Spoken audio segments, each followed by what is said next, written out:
Sure is an unusual game on Saturday between Essendon and North Melbourne. We've seen it a few times where the Bombers have only been able to string together a half or three quarters. Why do you think that's happening?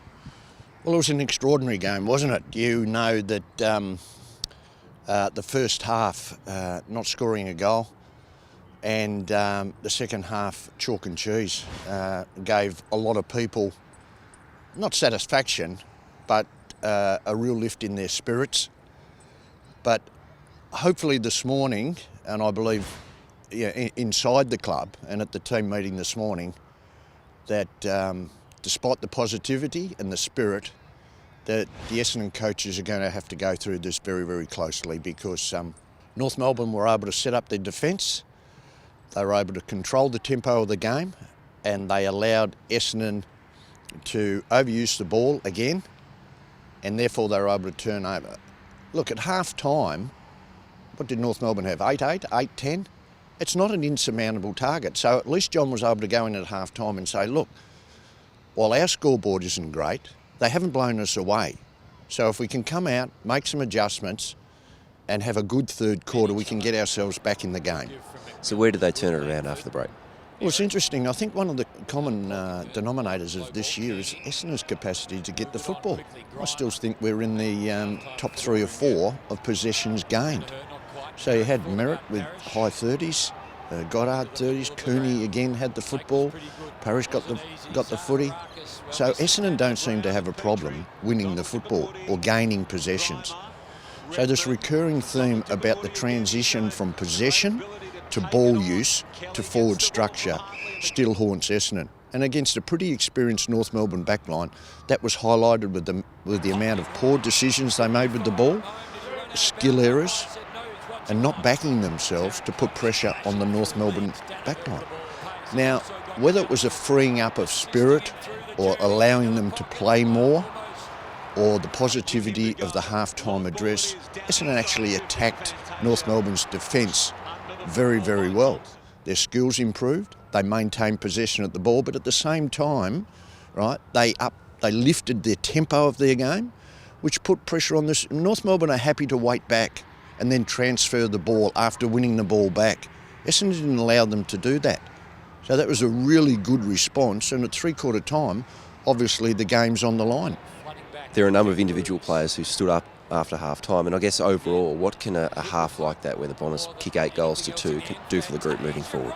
It was a pleasing team performance, 8 goals to 2 after half-time. North Melbourne are out on their feet. You've got to remember there's 2 sides to the story, and you've got to look at North Melbourne's situation. We must be fair and honest here. North Melbourne undefeated. They're 7 games into the season. They rested Wells, they rested Ferrito, and they went in with the top-heavy side. They brought in Magic Door, but still kept in Brown, Waite, Petrie and Goldstein.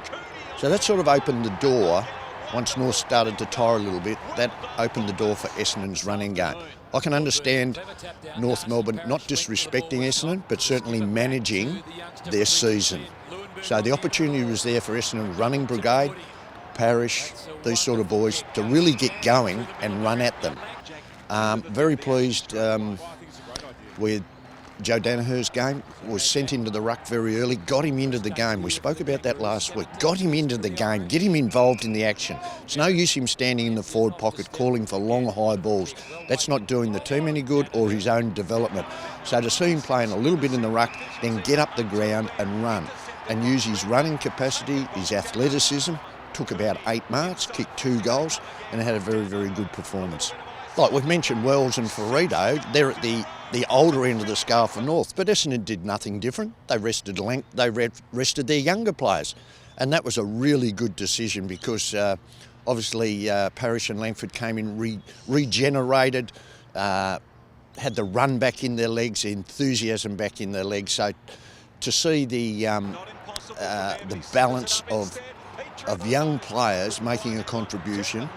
And I think the senior players, given their role at half-time, and I'm digressing a little bit, but just think, they go in, they've kicked 4 points, disappointing on the scoreboard, but one of the bonuses of what's happened at Essendon, you've got this core of experienced players coming from successful clubs. Crowley, Kelly, they sort of come into the club, They probably haven't been through that scenario, but they're very experienced, very calm, and the messages they would be giving the young players is, well, let's keep persisting, let's keep working at it. So to have those players in the rooms in that circumstances with so many young players was very, very beneficial at half-time. Even though I know the coach would have had input, I'm thinking and I'm saying that the senior core that have been there, been in difficult situations, would have had a major contribution and some major statements at a half-time to calm these young blokes down and get them refocused on the second half. Sure, your article on Wednesday, what are you taking a look at this week? Well, I think it's about time to look at the coach, isn't it? And see how he's going. So basically the heading will be Worsfold past, present and future. We look forward to it, mate. Thanks a lot for your time. Thanks, Simon. Ta.